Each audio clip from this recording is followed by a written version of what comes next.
ആദർശം നയനയും കൂടെ കൂടിയിട്ട് ഒരു ടൂറ് പോകാൻ തീരുമാനിക്കുകയാണ് കേട്ടോ. മുത്തശ്ശൻ പറയാണ്, ഇതുവരേക്കും ഹണിമൂൺ പോലും രണ്ടുപേരും പോയിട്ടില്ലല്ലോ, അതുകൊണ്ട് നിങ്ങൾ എൻ്റെ പോയിട്ട് വരാൻ പറയുന്നുണ്ട് കേട്ടോ. അപ്പോഴേക്കും നവ്യ ചോദിക്കുകയാണ്, അതെവിടുത്തെ മര്യാദയാണ് മുത്തശ്ശ? ഞാനും അബിയും അതുപോലെ തന്നെ കല്യാണം കഴിഞ്ഞവരല്ലേ, ഞങ്ങളും ഇതുവരെ പോയിട്ടില്ലല്ലോ എന്ന് പറയുമ്പോഴേക്കും മുത്തശ്ശൻ പറയാണ്, നവ്യ മോളെ തോക്കി കയറി വെടിവെക്കാതെ, അവർക്ക് മാത്രമല്ല നിങ്ങൾക്കും ഉണ്ട് എന്ന് പറയുന്നുണ്ട് കേട്ടോ. അങ്ങനെ പറയുന്നുണ്ട്, നിങ്ങളും ഹണിമൂണിന് പോയിക്കോ, രണ്ടുപേർക്കും രണ്ട് സ്ഥലത്തേക്കാണ് ബുക്ക് ചെയ്തേക്കുന്നതെന്ന് പറയാണ്.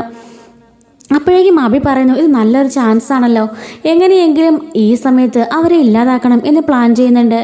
അപ്പം ഒരേ സ്ഥലത്തേക്ക് തന്നെ പോകുന്നതായിരിക്കും നല്ലതെന്ന് പറഞ്ഞിട്ട് അബി പറയാണ്, ഞങ്ങൾ ഒരു സ്ഥലത്തേക്ക് തന്നെ പോയിക്കോളാം എന്ന് പറയുമ്പോൾ നവ്യ ചോദിക്കുകയാണ്, അതെന്തിനാ അബി, നമുക്ക് രണ്ടുപേർക്കും രണ്ട് സ്ഥലത്തേക്ക് പോകാം, അതായിരിക്കും രസം, നമ്മൾ മാത്രം മതി അബി എന്നിങ്ങനെ പറയുന്നുണ്ട്. അപ്പോഴേക്കും മുത്തശ്ശൻ പറയാണ്, കണ്ടില്ലേ നവ്യയുടെ ഇഷ്ടം അതാണ്, അത് തന്നെ നടക്കട്ടെ അബി എന്ന് പറയുന്നുണ്ട്. എങ്ങോട്ടേക്കാന്ന് ചോദിക്കുമ്പോഴേക്കും മൂന്നാറിലേക്കാണ്, ഒരാൾക്ക് ഊട്ടിയാണ്, എങ്ങോട്ട് വേണമെങ്കിലും രണ്ടുപേർക്കും സെലക്ട് ചെയ്യാമെന്ന് പറയുമ്പോഴേക്കും നവ്യ ചോദിക്കുകയാണ്, അയ്യേ ഈ മൂന്നാർ ഊട്ടിയൊക്കെ കാണിക്കാൻ വേണ്ടിയിട്ടാണോ മുത്തശ്ശൻ ഇത്രയ്ക്കും ബിൽഡപ്പ് ഇട്ടെന്ന് ചോദിക്കുമ്പോഴേക്കും ദേവിയാന് ചോദിക്കുകയാണ്, അല്ലടി പിന്നെ നിനക്ക് എങ്ങോട്ടേക്കാണ് പോകേണ്ടത്? അപ്പോഴേക്കും ജലജ പറയാണ്, അവൾ ഏതോ കോടീശ്വരൻ്റെ വീട്ടിൽ നിന്ന് വന്ന പോലെയാ അവളുടെ ബിഹേവിയറൊക്കെ, അവൾ എങ്ങനത്തെയാ എവിടത്തെയാണെന്നൊന്നും അവൾക്കൊരു വിചാരവും ഇല്ലേട്ടത്തി എന്ന് പറയുന്നുണ്ട്. അപ്പോഴേക്കും അതെന്താ, ഞങ്ങൾക്ക് അതിനുള്ള അവകാശമൊന്നും ഇല്ലേ, ഞങ്ങൾ അനന്തപുരിയിലെ മരുമക്കളല്ലേ എന്ന് ചോദിക്കുമ്പോഴേക്കും മുത്തശ്ശൻ പറയുന്നുണ്ട്, തൽക്കാലം നിങ്ങൾക്ക് ഞാൻ ഇങ്ങോട്ടേക്കാണ് ബുക്ക് ചെയ്തത്, നിങ്ങൾക്ക് വേണമെങ്കിൽ ഇപ്പോൾ തന്നെ മാറ്റാം, പുറത്തേക്ക് എവിടെ പോകണം നവിക്ക് പറഞ്ഞാൽ മതി, നവിക്ക് പാസ്പോർട്ട് ഉണ്ടോ, അങ്ങനെയാണെങ്കിൽ നാളെ തന്നെ പോകാമെന്ന് പറയുന്നു. അപ്പം നവി പറയാണ്, എനിക്ക് പാസ്പോർട്ട് ഇല്ല എന്ന് പറയുമ്പം കണ്ടില്ലേ പാസ്പോർട്ട് പോലുമില്ല, എന്നിട്ട് അവൾക്ക് ഇത്ര അഹങ്കാരമെന്ന് ജലജ പറയുന്നുണ്ട്. എന്നിട്ട് മുത്തശ്ശൻ പറയാണ്, ജലജ നവ്യ മോളിപ്പോൾ പ്രഗ്നൻ്റ് അല്ലേ, അതുകൊണ്ടാണ് അങ്ങനെ ദൂരത്തേക്കൊന്നും വിടാൻ ഞങ്ങൾക്കൊരു ധൈര്യം ഇല്ലാത്തത്, ഈ അടുത്ത് എവിടേക്കെങ്കിലും പോകുന്നതായിരിക്കും നല്ലത്, അല്ലെങ്കിൽ തന്നെ ഒരു ദിവസം അഭിനയം കൂടി ഇവിടുന്ന് ആരോടും പറയാതെ ഒരു റിസോർട്ടിലേക്ക് പോയതിന് ശേഷം ഉണ്ടായ അനുഭവം നിങ്ങൾക്ക് അറിയാവുന്നതല്ലേ, അതുകൊണ്ടാണ് പേടിച്ചിട്ട് ഞാൻ അങ്ങോട്ടേക്ക് വിടാത്തത്, നീ പ്രഗ്നൻറ്റും കൂടെ അല്ലേ അതുകൊണ്ടാണ് എന്ന് പറയുന്നുണ്ട്. അപ്പോൾ നവ്യ യഥാർത്ഥത്തിൽ ഗർഭിണിയാകുന്നൊരു സമയത്താണ് കേട്ടോ ഈ ഒരു സ്റ്റോറി നടക്കുന്നത്. അങ്ങനെ നവ്യയും അഭിയും കൂടെ പോകാനായിട്ട് റെഡിയാവാണ്. അവർ കൊടൈക്കനാലാണ് കേട്ടോ സെലക്ട് ചെയ്യുന്നത്. അതേ സമയത്ത് തന്നെ നയനയൊക്കെ മൂന്നാറ് സെലക്ട് ചെയ്യാൻ കേട്ടോ. അങ്ങനെ രണ്ട് കപ്പിൾസും രണ്ടായിട്ട് പോകാൻ തന്നെ തീരുമാനിക്കുകയാണ്. ഇതേ സമയത്ത് തന്നെ നവ്യ അബിയോട് പറയുന്നുണ്ട്, എന്തായാലും രക്ഷപ്പെട്ടു, എന്തായാലും ഞാൻ പറഞ്ഞിട്ടാന്ന് പറഞ്ഞിട്ട് എനിക്കിവിടെ തന്നു, നയനയ്ക്ക് എന്തായാലും ദൂരെ കൊടുത്തില്ലല്ലോ, അതും കൂടാണെങ്കിൽ എൻ്റെ സമനില തെറ്റിയെന്ന് പറയാണ്. അപ്പോഴേക്കും അബി മനസ്സിൽ കരുതുകയാണ്, സ്വന്തം അനിയത്തിയെങ്കിലും പോട്ടെ എന്നല്ല അവൾ കരുതുന്നത്, അപ്പോഴും അവളുടെ മനസ്സിൽ അസൂയയും കുശുമ്പുമാണ് എന്നിങ്ങനെ മനസ്സിൽ ആലോചിക്കുന്നുണ്ട്. അങ്ങനെ രണ്ട് കൂട്ടരും രണ്ടായി പിരിഞ്ഞിട്ട് അവർ ടൂർ പോകാൻ ഒരുങ്ങാണ്.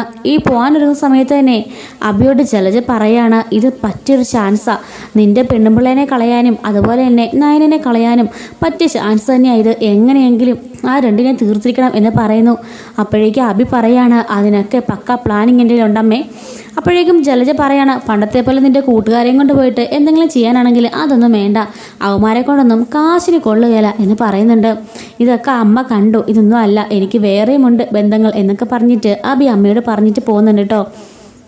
എന്തായാലും നയനയ്ക്കും മാതൃഷ്ണൊന്നും പറ്റിയില്ലെങ്കിലും എൻ്റെ കൂടുതൽ ഇവളുണ്ടല്ലോ, ഇവളെ ഞാൻ തിരിച്ച് കൊണ്ടുവരില്ലാമേ എന്നൊക്കെ പറയുന്നുണ്ട് കേട്ടോ. അങ്ങനെ കൊടൈക്കനാലും ഊട്ടിയൊക്കെയാണ് നമ്മുടെ നവ്യ സെലക്ട് ചെയ്യുന്നത്.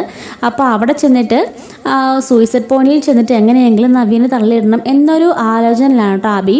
അപ്പോൾ ജലജൻ പറയുന്നുണ്ട്, അതെന്തായാലും നല്ല ഐഡിയ തന്നെയാണ്, കാല് വഴുതി അവൾ വീണെന്ന് പറഞ്ഞാൽ മതി, എങ്ങനെയെങ്കിലും അവളെ ഒന്ന് തള്ളിയിടണം എന്നിങ്ങനെ അവൾ ഉപദേശിക്കുന്നുണ്ട് കേട്ടോ. അതൊക്കെ ഞാൻ ഏറ്റമ്മേ എന്നും പറഞ്ഞിട്ടാണ് കേട്ടോ ഇവർ പോകുന്നത്.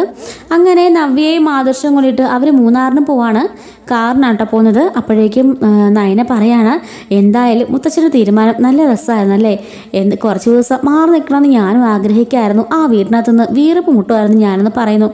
അപ്പോഴേക്കും ആദർശം ചോദിക്കുകയാണ്, അതെന്തിനാ അതിനകത്ത് വീർപ്പ് മുട്ടൽ, അത്രയും വലിയ വീട്ടിൽ എന്ത് വീർപ്പ് മുട്ടാനാ, അവിടെ എല്ലാവരും വലിയ വർത്താനം പറയാനും ഇതൊക്കെ ആയിട്ട് അവിടെ ജീവിക്കുന്നതിന് മനുഷ്യനെല്ലാം ചോദിക്കുമ്പം ആദർശേട്ടന് അങ്ങനെയൊക്കെ പറയാം, ഇത്രയും കാലം ഞാൻ എൻ്റെ കട എൻ്റെ വീട് അങ്ങനെ ഞാൻ പാറിപ്പറന്ന് നടക്കായിരുന്നു, എത്ര മുഖങ്ങളെ ഓരോ ദിവസം കണ്ടുകൊണ്ടിരുന്നത്, ഡിസൈനിങ്ങിലും ഒക്കെ ഞാൻ ബിസി ആയിരുന്നു. ഇപ്പോൾ ഒന്ന് ആലോചിച്ച് നോക്കി, സെയിം ഡ്യൂട്ടിന് എല്ലാ ദിവസവും രാവിലെ കാപ്പി ഉണ്ടാക്കുന്നു, ചോറുണ്ടാക്കുന്നു, പാത്രം കഴുകുന്നു, അങ്ങനെ ഒരു സ്ത്രീ ചെയ്യേണ്ട ഡ്യൂട്ടി എല്ലാ ദിവസവും ഒരു മാറ്റവും ഇല്ലാതെ കണ്ടിന്യൂസ് ആയിട്ട് ടൈം ടേബിൾ പോലെ ചെയ്തു പോയിക്കൊണ്ടിരിക്കുക, അതിലെന്ത് സന്തോഷമുള്ളത്, എനിക്കതിൽ യാതൊരുവിധ സന്തോഷവും ഇല്ല എന്ന് പറയുന്നുണ്ട്. അങ്ങനെ ഞാൻ ആകെപ്പാടെ ശ്വാസം മുട്ടി നിൽക്കുകയായിരുന്നു. ഇപ്പോഴാണ് ഞാൻ ഒരു ശുദ്ധവായു ശ്വസിക്കുന്നത് എന്നൊക്കെ പറയുന്നുണ്ട്. ആദർശ് പറയാണ്, അല്ലെങ്കിൽ നിനക്ക് ഒരു ചാൻസ് കിട്ടിയാൽ എൻ്റെ വീട്ടുകാരെ കുറ്റം പറയാതിരിക്കാൻ നിനക്ക് പറ്റില്ലല്ലോ എന്ന് പറയുമ്പോഴേക്കും ഞാൻ ആദർശൻ്റെ വീട്ടുകാരെ കുറ്റം പറഞ്ഞാലല്ലോ എന്നെപ്പോലെ സ്ത്രീകളുടെ അവസ്ഥ പറഞ്ഞല്ലേ എന്ന് ചോദിക്കുന്നു. അപ്പോഴേക്കും ആദർശ് ചോദിക്കുകയാണ്, അല്ല ഞങ്ങളുടെ പുരുഷന്മാരുടെ അവസ്ഥ എന്താ, വല്ല മെച്ചമുണ്ടോ? നീ ഒന്ന് ആലോചിച്ച് നോക്കി, നിങ്ങൾക്ക് വീട്ടിലിങ്ങനെ സംസാരിച്ച് കുറച്ചേരം റെസ്റ്റ് എങ്കിലും ചെയ്യാം. ഞങ്ങളുടെ കാര്യം അതുപോലുമല്ല. അവിടെ ചെന്നിട്ട് ജോലിയുടെ ടെൻഷൻ, വർക്കിൻ്റെ ടെൻഷൻ, ഏതെങ്കിലും തൊഴിലാളി എന്തെങ്കിലും ചെയ്താൽ അതിൻ്റെ കുറ്റവും കൂടെ നമ്മുടെ തലയിൽ. കസ്റ്റമേഴ്സിന് ഇഷ്ടപ്പെടുവോ അവരുടെ വായിൽ നിന്ന് കേൾക്കുന്ന ബഹളം. അത് മാത്രമല്ലാതെ എല്ലാ ദിവസവും രാവിലെ കുളിച്ചൊരുങ്ങി കാപ്പിയും കുടിച്ച് ഒരേപോലെ ടൈം ടേബിളിൽ ഞങ്ങൾ പോവുകയില്ല ഓഫീസിലേക്ക്, തിരിച്ചു വരുന്നതും അതുപോലെ തന്നെ വരുന്നു, കഴിക്കുന്നു, കിടക്കുന്നു. ഇതല്ലാതെ ഞങ്ങൾക്ക് എന്താ വ്യത്യാസമുള്ളത്? ഞങ്ങളും അങ്ങനെയൊക്കെ തന്നെയാണ് എന്ന് പറയണം.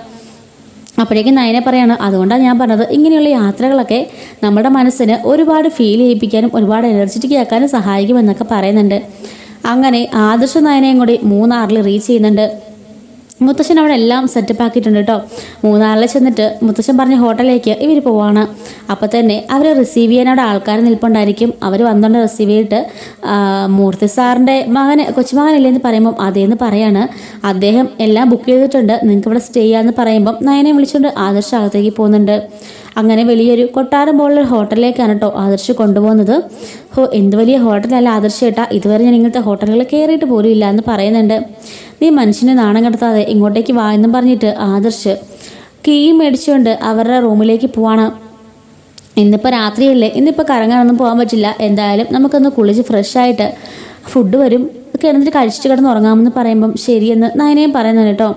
അങ്ങനെ അവർ അവരുടെ മുറിയിലേക്ക് പോവാണ്. അപ്പോൾ തന്നെ അവരുടെ പുറകിൽ നിന്നും ഒരാളെ രൂക്ഷമായിട്ട് നോക്കുന്നുണ്ട് കേട്ടോ. അത് നമ്മുടെ അബി സെറ്റ് ചെയ്ത ആളായിരിക്കും. അപ്പോൾ തന്നെ ഫോൺ വിളിച്ചിട്ട് അബിയോട് പറയാണ്, സാറിൻ്റെ ചേട്ടനും ഭാര്യയും ഇവിടെ എത്തിയിട്ടുണ്ടെന്ന് പറയുന്നുണ്ട്. ഇനിയിപ്പോൾ എന്താ അവരുടെ പ്ലാൻ, അവർ പുറത്തേക്ക് എങ്ങാണെ പോകുന്നുണ്ടെന്ന് ചോദിക്കുമ്പം ഇല്ല, ഇവിടെ പറഞ്ഞത് അവർ ഇന്ന് ഔട്ടിങ്ങിനൊന്നും ഇല്ല, ഇന്നൊരു ഫ്രഷപ്പായിട്ട് ഉറങ്ങാൻ പോവാണെന്നാണ് പറഞ്ഞത്, ടയേർഡാണെന്ന് പറയുന്നെന്ന് പറയാണ്. എങ്കിൽ പിന്നെ ഇന്നൊന്നും ചെയ്യണ്ട, നാളത്തേക്കിനും മതി എന്നും പറഞ്ഞിട്ട് അബി ഫോൺ കട്ടാക്കുന്നുണ്ട്. അങ്ങനെ ആദർശും നയനയും കൂടെ കൂടിയിട്ട് മുറിയിലേക്ക് കയറി പോകുന്നുണ്ട് കേട്ടോ. അങ്ങനെ മുറിയൊക്കെ കാണുമ്പോഴേക്കും നയനയ്ക്ക് ഒരുപാട് ഇഷ്ടമാകുന്നുണ്ട്.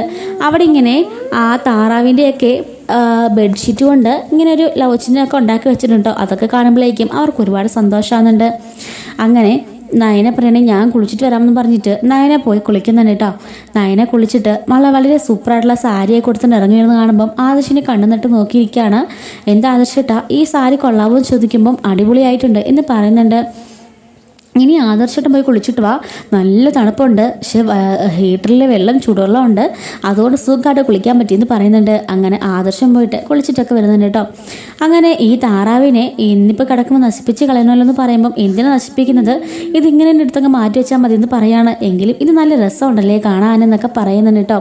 അങ്ങനെ രണ്ടുപേരും അപ്പുറ സൈഡിലും ഇപ്പുറ സൈഡിലായിട്ട് ഇരുന്നിട്ട് ആ റോസാപ്പൂക്കളൊക്കെ ഇങ്ങനെ വാരി കളിക്കുന്നുണ്ട് കേട്ടോ. അപ്പം ഇതാണ് ഈ ഒരു ഫസ്റ്റ് ആയിട്ട് വരാൻ പോകുന്ന എപ്പിസോഡ്. അപ്പോൾ ഇതിൻ്റെ ബാക്കി കുറേ എപ്പിസോഡ്സ് ഒക്കെ ഉണ്ട്, അതൊക്കെ നമ്മൾ അടുത്ത വീഡിയോയിൽ അപ്ലോഡ് ചെയ്യുന്നതായിരിക്കും കേട്ടോ. മിസ്സാവാതിരിക്കാൻ ചാനൽ സബ്സ്ക്രൈബ് ചെയ്ത് സപ്പോർട്ട് ചെയ്യണേ. Thanks for watching.